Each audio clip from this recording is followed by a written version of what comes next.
The Mariners announced that they're going to stick with Jerry Dipoto as the president of baseball operations after this season. It sounds like he basically, because his contract is up after the season, it sounds like they're basically extending him for one more year through 2025. Then he's just going to play it by ear after that, which I don't love, right? Yeah. But so some stuff about Dipoto. He was hired as GM in September 2015, right after the season was over, and then he's promoted to president of baseball operations after the 2022 season. It was like 2 days after they broke the drought. It was like the 2 days between the time they broke the drought and the playoffs started.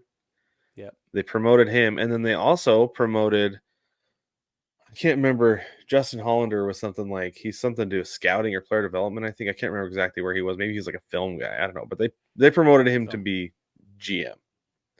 Yeah. And so they've been in those roles ever since. But this is the big thing. Brig, is that Jerry Dipoto, when he put this team together, since he was the GM before the 2022 season, he has put together 5 winning seasons, teams with 5 winning seasons in 8 full seasons. This would be the 9th season right here. And I don't know. We'll see. Pretty shaky right now. Yeah. Yeah. 2 games over 500 right now, but potentially 6 out of 9, right? Sure. That's the best stretch since the 95 to 2003 stretch, where they had a winning record 8 times in 9 seasons. Wow. And people are calling for his head still.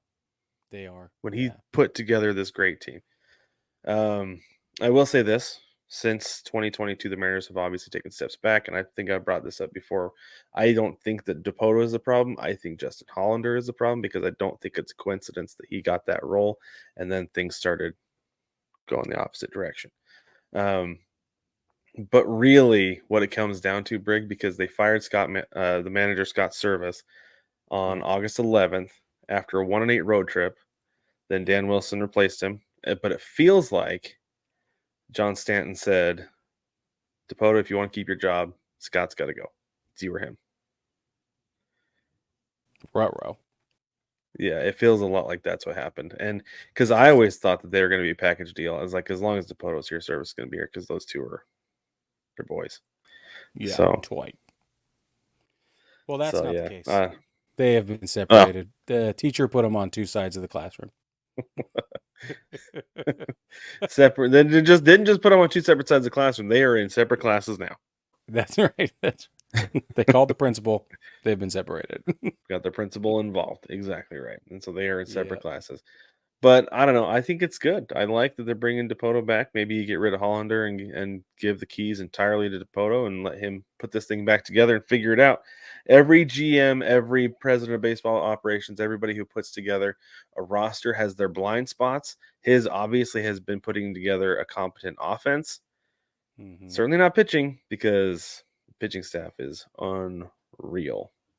Good to go. And the bullpen is really good. They just got decimated by injuries. So they're not good right now because of that. But for sure, I don't know. I like it. I'm happy about it. Bringing Dipoto back. I was a little worried that he was going to be gone, but just because this is the thing, is like, it's like the devil, Oh yeah. Like, okay, so he's going to replace him with Theo Epstein's not walking through that door. No.